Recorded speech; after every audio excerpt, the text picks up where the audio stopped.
Vou saudar o economista e diretor do Instituto de Finanças Funcionais para o Desenvolvimento, IFFD, mais uma vez aqui no nosso programa, Davi De Castro. Davi De Castro, bom dia. Bom dia, Anderson. Tudo bem? Sempre um prazer conversar com você e com a tão qualificada audiência do Faixa Livre. Alegria nossa aqui sempre contar com a tua presença no programa, viu, Davi? Obrigado por mais uma vez ter aceitado o nosso convite para a gente dialogar um pouquinho a respeito da situação envolvendo a economia, em especial aqui no nosso país. Porque antes da gente dialogar sobre essa declaração do presidente do Banco Central, Gabriel Galípolo, na última semana, meio que se entregando em relação ao que ocorre no que diz respeito à taxa de juros por aqui, eu queria debater com você, Davi, alguns indicadores que foram divulgados recentemente, em especial esse resultado do IPCA, que é a prévia da inflação no país para o mês de março.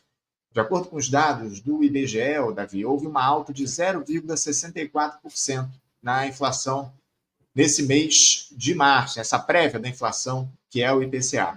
O avanço teria sido puxado principalmente pela continuidade do aumento do preço dos alimentos, além dos combustíveis, que também ficaram mais caros no último período.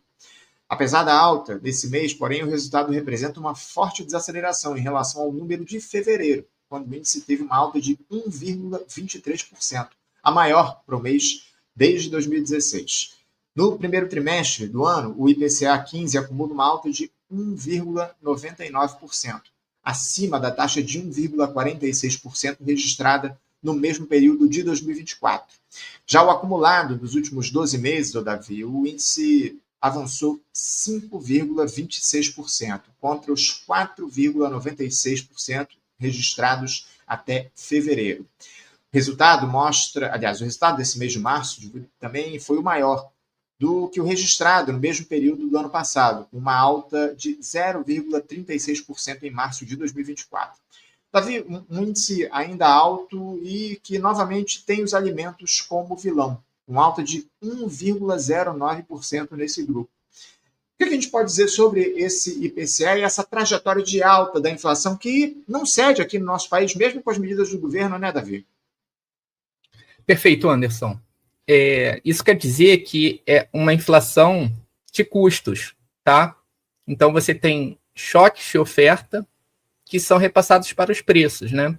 Então, quando você é um grande produtor de commodities e não há no país nenhum mecanismo de estabilização do preço dessas commodities que podem ser destinadas a alimentos, o país fica muito vulnerável às flutuações internacionais. Então, o preço internacional sobe, tá? O preço dos alimentos também sobe muito forte, tá?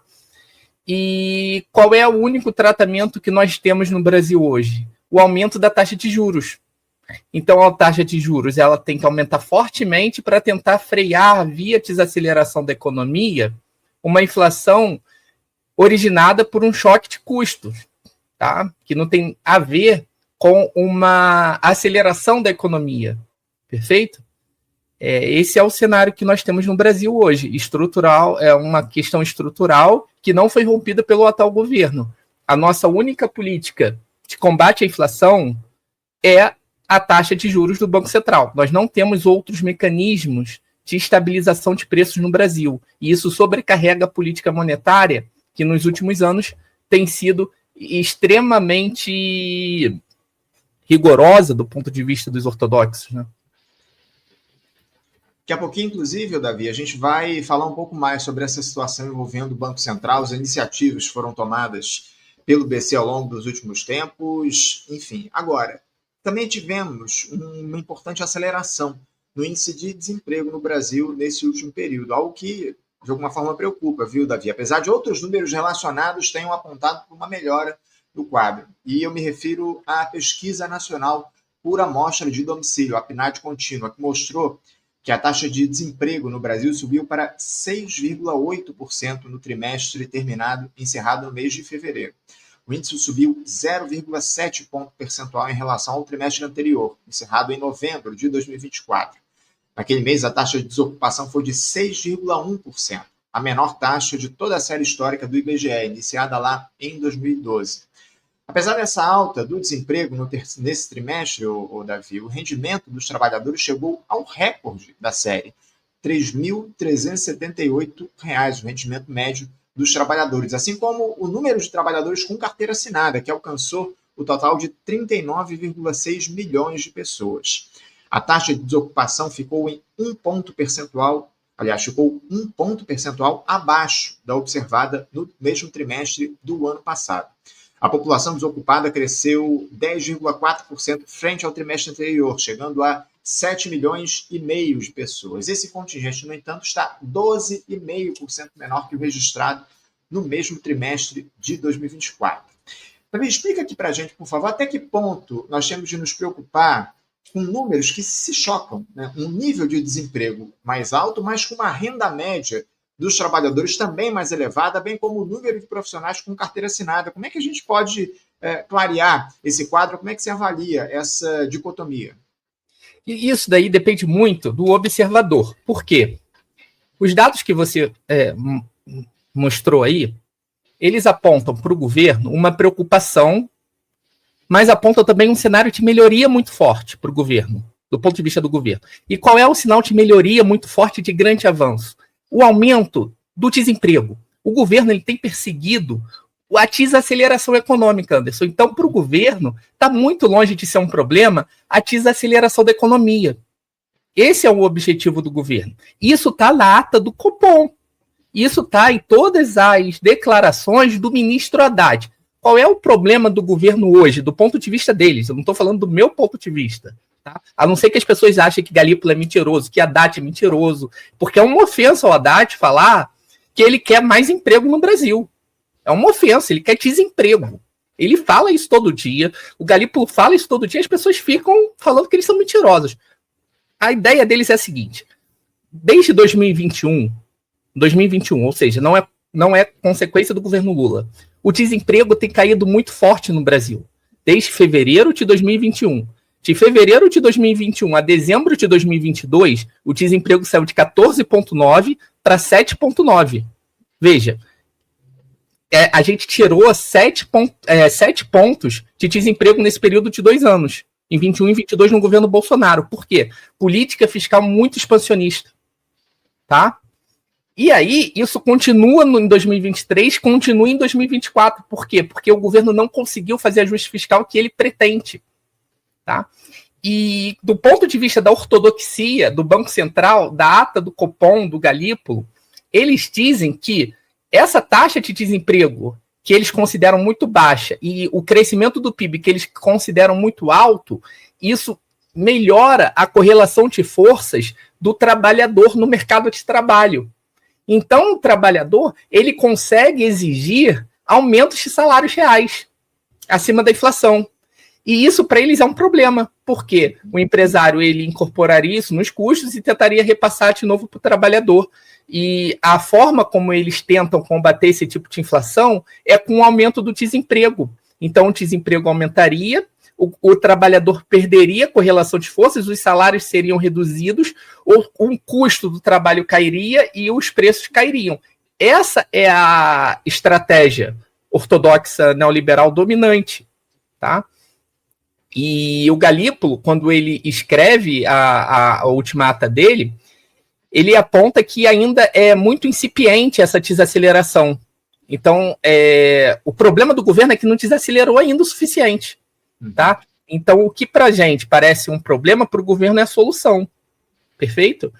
E o governo já aponta para novas altas na taxa de juros justamente para acelerar esse processo que você considera preocupante, que eles consideram a solução para o país, que é aumentar desemprego. Inclusive, a gente daqui a pouquinho vai explorar um pouquinho mais essa ata do Copom, que foi publicada na última semana, divulgada pelo Comitê de Política Monetária do Banco Central em relação à última reunião do comitê, que elevou a taxa de juros do país para 14,25%, mais uma alta de 1 ponto percentual. A gente vai explorar daqui a pouquinho esse tema. Davi, a nossa economia tem dado sinais alvissareiros para os trabalhadores da base da pirâmide. As medidas últimas aí que foram tomadas pelo governo Lula, como esse crédito consignado para quem está desempregado via CLT, também essa proposta de isentar o imposto de renda, do imposto de renda quem recebe até R$ 5.000 mensais, isso vai produzir um efeito positivo na economia, especialmente para aqueles trabalhadores da base da pirâmide? Vamos lá. são medidas... são duas medidas bem distintas, né? A isenção do imposto de renda para quem ganha até R$5.000, tá? Vai pegar o trabalhador que ganha acima de 2 salários mínimos, né? Até R$7.000. Isso é importante, tá? É importante porque reduz a regressividade no imposto de renda, tá? Bom, o que acontece é que o trabalhador que ganha de 0 a 2 salários mínimos não é impactado por isso. Perfeito? Ele continua sendo impactado pela inflação de alimentos, mas ele não ganha esse alívio, porque ele já está isento no imposto de renda, tá? Então, a base do lulismo, ela é caracterizada pelo André Singer, por exemplo, né? São dados. Pelo eleitor entre 0 e 2 salários mínimos. A medida de isenção do imposto de renda, apesar de importante, não atinge essa parcela da sociedade que está muito insatisfeita com o preço dos alimentos, que é a que mais sofre com o preço dos alimentos, embora seja importante. Tá? Nessa mesma medida da isenção do imposto de renda, tem a taxação de lucros e dividendos, né? Para isentar o imposto de renda de quem ganha até R$5.000. Esse debate é longo. Esse debate começou no governo Temer. O Paulo Guedes enviou também uma proposta desse tipo, aliás, muito mais avançada do que do atual governo, do Paulo Guedes, né? Taxava em 20% lucros e dividendos. Então, esse debate ele já vem acontecendo, tá? De lucros e dividendos, porque o Brasil é uma aberração no cenário internacional. Perfeito? Não tem mais justificativa para não ter taxação de lucros e dividendos. Paulo Guedes, na época que ele enviou o projeto para o governo, tá? Para o Congresso. Ele chegou a enviar esse projeto. E chegou a pandemia, esse projeto morre. Mas isso foi apresentado pelo Paulo Guedes, foi debatido, tá? Ele fala que se não fossem taxados os lucros e dividendos no Brasil, o governo ficaria desmoralizado. Ele fala isso. Por que eu estou falando isso tudo? Porque isso daí, muita gente vendeu como se fosse uma medida radical de enfrentamento revolucionário do ministro Haddad. Isso é uma aberração, porque senão você vai ter que considerar que Paulo Guedes fez uma medida de enfrentamento radical ao capital. E aí, tem um ponto aqui, Anderson, que eu quero colocar. O Brasil, ele não cobra nada de lucros e dividendos. Nada, zero. Tá? No resto do mundo, a tributação em lucros e dividendos fica na casa dos 20% e 25% nos países desenvolvidos, nos países centrais do capitalismo. Perfeito? No Brasil se cobra zero. Paulo Guedes tenta cobrar 20%, o que colocaria o Brasil em linha com o resto do mundo. A classe dominante ela já se via ameaçada de algum avanço desse tipo. Por quê? Porque você está fazendo um ajuste fiscal em BPC, em Bolsa Família, em salário mínimo. Uma hora ela teria que demonstrar alguma coisa, porque senão fica insustentável você legitimar um processo desse tipo. Porque o Estado no capitalismo ele tem que parecer que é um Estado de todos, embora ele seja um Estado controlado pelas classes dominantes. Então ele tem que dar sinalizações. E quando você taxa menos de 10%, inclusive, é bem menos de 10%, porque tem vários mecanismos aí que isso se reduz, eles fazem, as classes dominantes que recebem lucros e dividendos, na verdade, está fazendo um recuo tático. Ela está matando um debate que é importante, colocando uma taxação de lucros e dividendos bem menor que 10%, tá? Não vai chegar, em muitos casos, não chega a 10%, e encerra o debate. E o Brasil ainda vai ficar cobrando menos da metade do que se cobra no resto do mundo e você encerra o debate. E a esquerda não pode encerrar esse debate, porque o Brasil, mesmo com esse projeto de lei, vai estar cobrando muito menos do que no resto do mundo e isso vai se consolidar por décadas. Perfeito? Então as classes dominantes, diante do risco de pagarem tributos tal qual se paga no capitalismo central, eles fazem esse recuo tático. Ponto. Isso daqui é importante dizer, tá? Então isso não indica uma mudança de linha econômica do governo. Eu vi que o camarada Breno Altman, por exemplo, num debate com o Jones Manuel, ele coloca isso como uma possibilidade de mudança de linha econômica do governo. Considero que isso é equivocado, porque os outros governos neoliberais também fizeram. Tá? Ele disse aqui, inclusive, no programa também, semana passada. Perfeito. Isso fica difícil de sustentar quando outros governos neoliberais também tentaram de fato. Tá? Bom, dito isso, a gente vai para o consignado, que é o que você colocou agora, que é uma medida, essa sim, ela as outras medidas, a isenção de imposto de renda até R$5.000 é muito positiva. A taxação de lucros e dividendos tem que ter uma análise um pouquinho mais apurada, um pouquinho mais qualificada, porque pode ser muito mais um recuo tático das classes dominantes, isso daí. Você pode ver que na Globo News, os grandes especialistas de economia, eles não estão lutando contra isso, tá? Eles estão topando, eles estão apoiando, tá? Febraban e tal. Então, assim, a gente tem que ter muito cuidado de tratar isso como uma revolução e exigir que se pague muito mais do que está se cobrando agora, tá? Já o consignado eu considero uma medida bem negativa. Bem negativa. Essa não tem debate para mim. Por quê? O FGTS, que vai ser o lastro, a garantia dos empréstimos consignados para a classe trabalhadora, ele foi feito durante a ditadura militar porque o trabalhador ele perdeu a estabilidade no emprego. Tá? Então, antigamente, você tinha estabilidade depois de 10 anos de emprego. Tá? Você tira essa estabilidade e você coloca o FGTS no lugar. Então, o FGTS já é um retrocesso em relação à era Vargas, por exemplo. Né?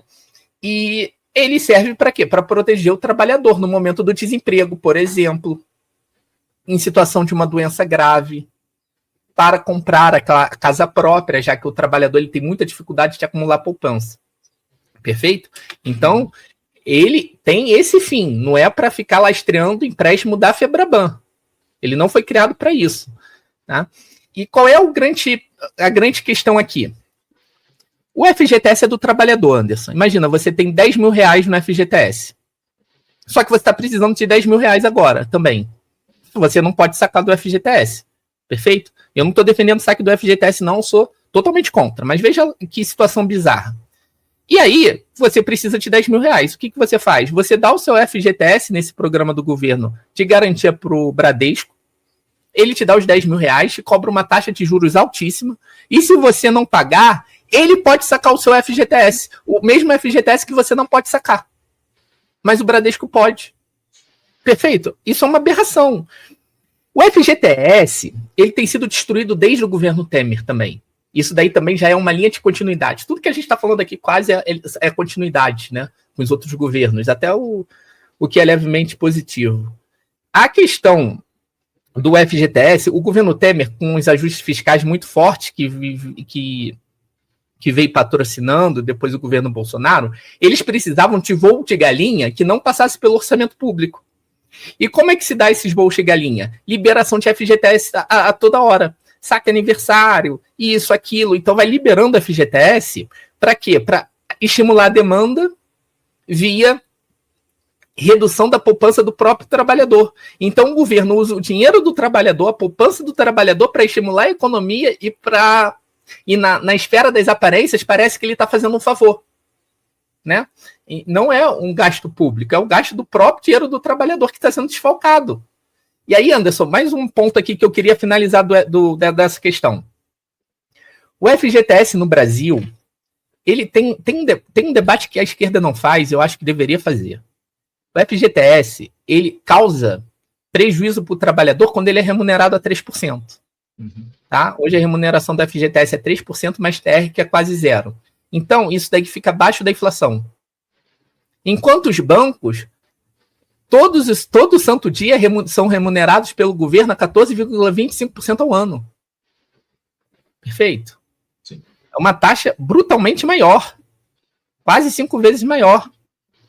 Isso desvaloriza o FGTS do trabalhador, e o trabalhador, quando ele vê que o FGTS dele está perdendo poder de compra real, perdendo para a inflação, ele fica estimulado a apoiar ataques ao FGTS, porque não está rendendo. Então é melhor ele sacar, inclusive, e comprar título público.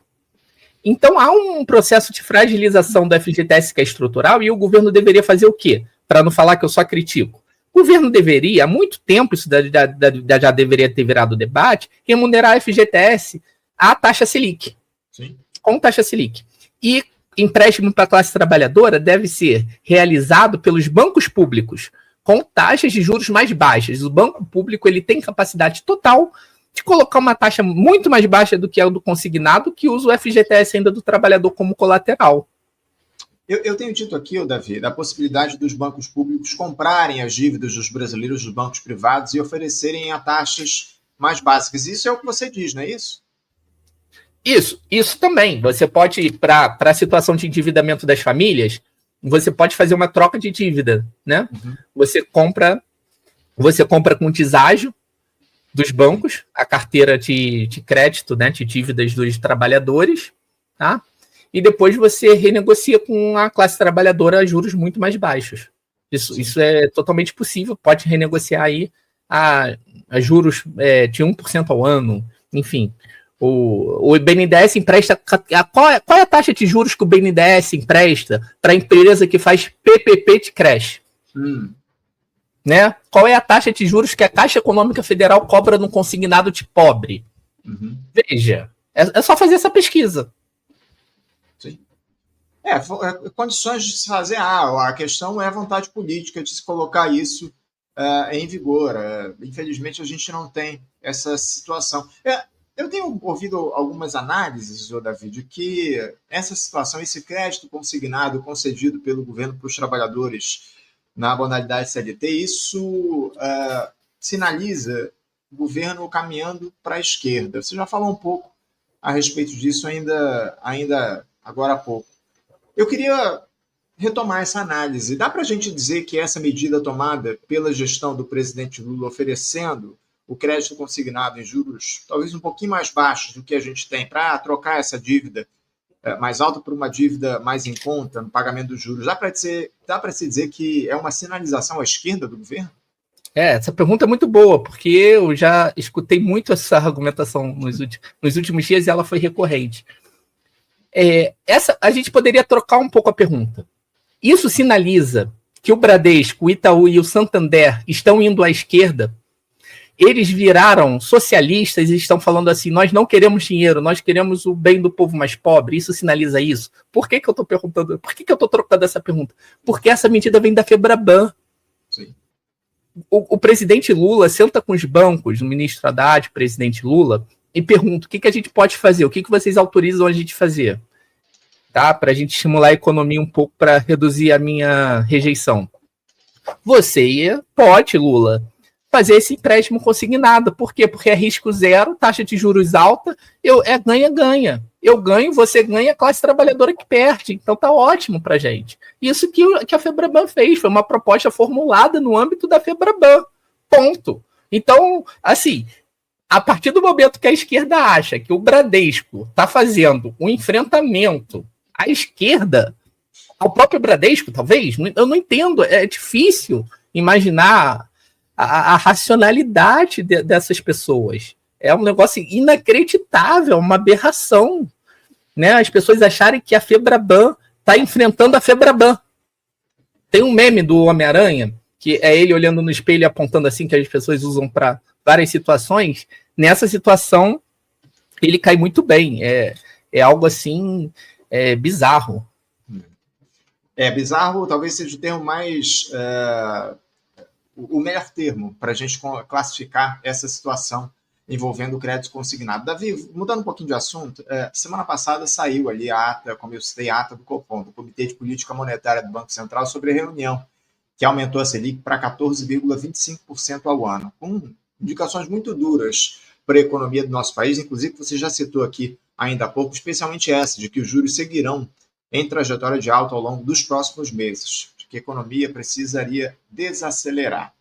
O presidente do Banco Central, Gabriel Galípolo, inclusive verbalizou isso em uma coletiva que ele deu na última quinta-feira, que ainda não há definições sobre quanto tempo deve durar o período atual de taxas de juros mais elevadas. Abre aspas, o Banco Central tem consciência de que esse é um momento um pouco mais incômodo no ponto de vista de indicadores econômicos, que você vai estar com uma taxa de juros caminhando para um patamar elevado do ponto de vista de contração e ainda com uma inflação que vai estar rodando acima da meta e que a gente espera, dentro de um cenário que está projetado, que isso vai começar a bater na atividade econômica. Fecha aspas, disse aí o Gabriel Galípolo. Davi, o presidente do BC está correto nesse diagnóstico e principalmente no remédio que ele e os outros diretores do Banco Central oferecem, ampliando a Selic, uma das maiores do mundo? Isso daí tem uma coisa curiosa, Anderson. O Galípolo, ele disse em entrevista recente que ele já foi o protagonista na alta de 1 ponto em dezembro de 2024. A gente vai eu disse isso. Posicionamento, inclusive. Isso daí eu tinha dito já em dezembro. Eu falei, não, o Campos Neto não tem esse perfil. Esse perfil é muito agressivo pro Campos Neto. Olha só, eu não tô brincando aqui. O Campos Neto, ele tinha um padrão de alta da Selic, tá? De 0,5, tá? E ele aumentava em 0,5. Ele era um gradualista perto do Galípolo. O Galípolo é choque de juros. É um negócio bizarro. A gente mudou. A gente teve uma inflexão na política monetária do Brasil com o presidente do Banco Central, do Lula, assumindo para pior. Porque antes a gente ia subindo de 0,5 e 0,5, agora nós estamos dando...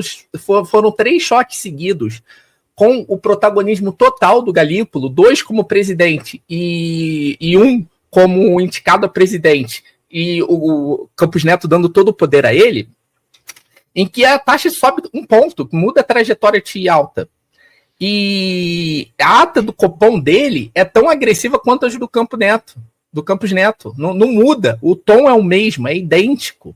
É duro.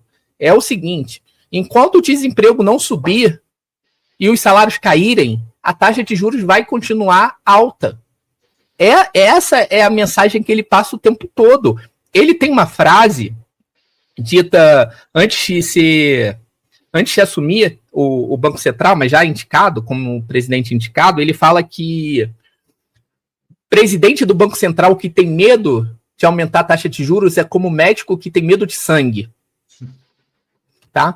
E ele, indiretamente, de forma muito implícita, ele sempre deu a entender que ele seria ainda mais duro que o Campos Neto, e está sendo. Só que ele tem uma vantagem em relação ao Campos Neto. Se o Campos Neto tivesse feito 3 altas, tá, Anderson, de 0,5%, o Boulos estaria com uma ação agora no Supremo Tribunal Federal, corretamente, de forma correta. Eu bateria palmas para ele, porque isso seria algo fundamental para a luta de classes no Brasil, que passa por uma política monetária que a cada 1 ponto de Selic transfere 55 bilhões de reais para os mais ricos desse país.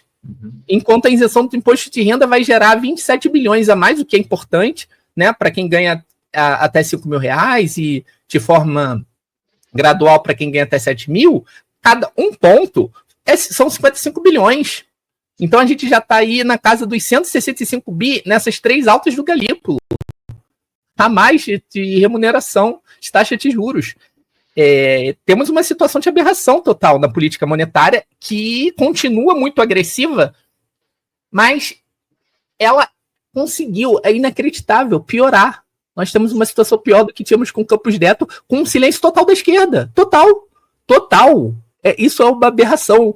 E é pior o Galípolo também por um outro motivo, Anderson. Eu gostaria de deixar isso registrado. Porque quando você tem um presidente do Banco Central assumidamente bolsonarista e inimigo da classe trabalhadora, ele se assume assim, ele se apresenta assim, é muito mais fácil para você mobilizar a militância. Quando você tem um presidente como o Galípolo, que finge ser de esquerda, indicado pelo Lula, fazendo algo muito pior, como é que a militância se comporta? Defendendo o aumento de taxa de juros. Uma derrota ideológica brutal.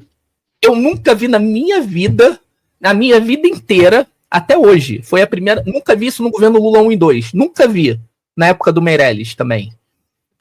A esquerda defender alta de taxa de juros. Foi a primeira vez na vida. Alta, violenta desse tipo.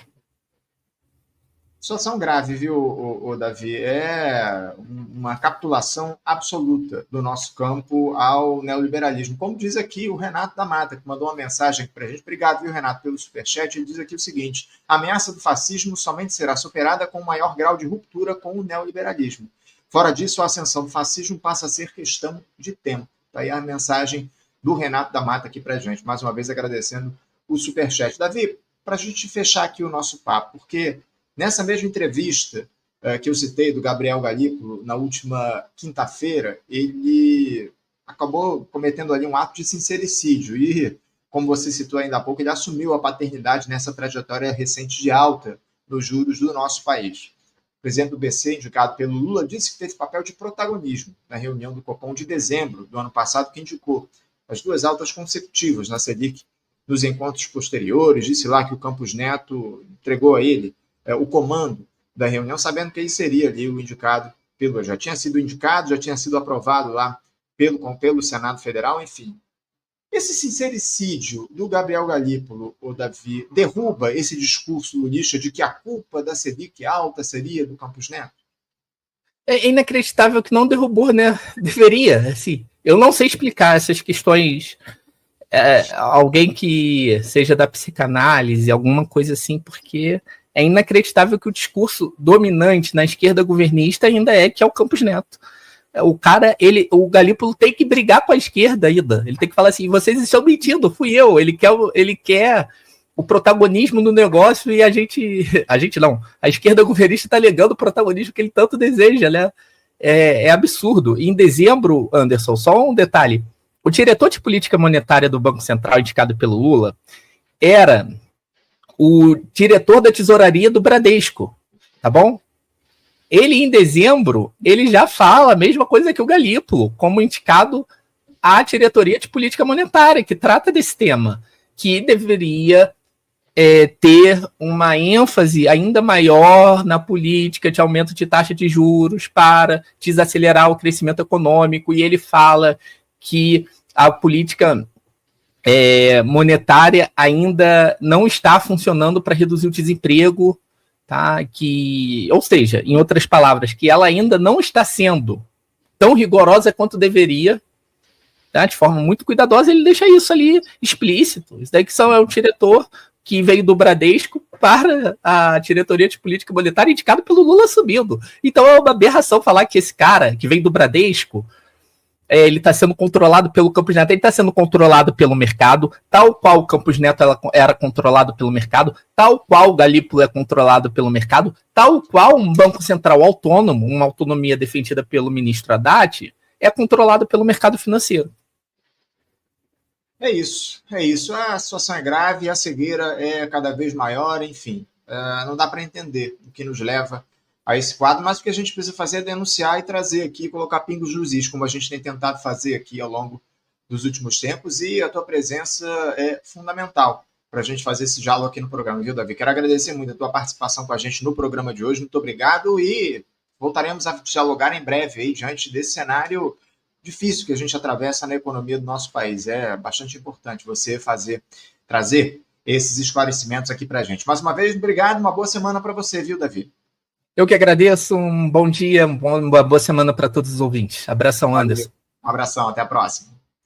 Conversamos aqui com Davi Decache. Davi Decache, economista e também diretor no Instituto de Finanças Funcionais para o Desenvolvimento, o IFFD, falando sobre esses temas importantes da economia do nosso país, essa coletiva do Gabriel Galípolo, essa trajetória de juros altos no país, a Selic, uma das maiores do mundo, que o Davi trouxe aqui para a gente os motivos que levam a isso, explicou especialmente os motivos para essa cegueira por parte da esquerda de considerar ainda o Campos Neto o responsável por esse quadro de aumento dos juros aqui no nosso país. Importante o diálogo que a gente fez com o Davi Decache na edição de hoje.